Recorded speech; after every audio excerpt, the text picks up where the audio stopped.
it's Rick Vandenberg for Turf Bugs and Rock and Roll, and I get a lot of questions regarding these videos. The most common one is, when are you finally going to stop making these videos? And we'll answer that another time.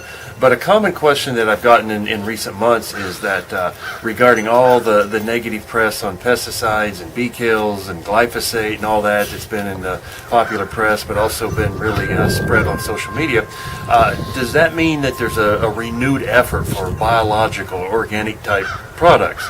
And that's a really good question, because the market is often driven by demand and by society's pressures. So that's a good question, and let's talk about that for a minute. So we've done a lot of testing of biological, microbial type pesticides or organic approaches, and the bottom line is we've not had any real good success stories that we can brag about and that we've really pushed into the marketplace. But just recently there was a publication that came out in scientific publication. I read through it and I made some notes on the back, and here's some important information. Number one, there are 356 registered biological or microbial type pesticides in the U.S. right now. 57 different types. The most common are bacterial or fungi, and Bacillus thuringiensis or BT is the most common. There are 8 microbial products registered for turfgrass, and they all qualify under organic, and they all have a 4-hour or less reentry period.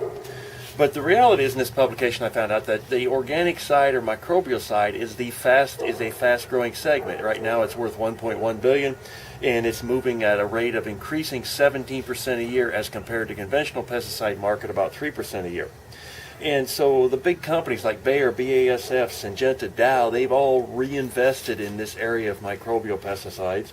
And smaller companies like Valent, Certis USA, Marrone Bio Innovations, they've all getting more and more involved. And because at this time, with a lot of the society's pressures on where we go with pesticides and everything, and all the negative press and social media, the return on investment looks much, much greater.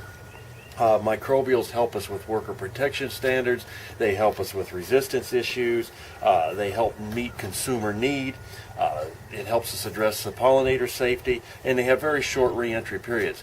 So there's going to be a lot more. The question is, are we going to see renewed interest? I think there already is renewed interest. We've recently tested some products that really do look pretty good.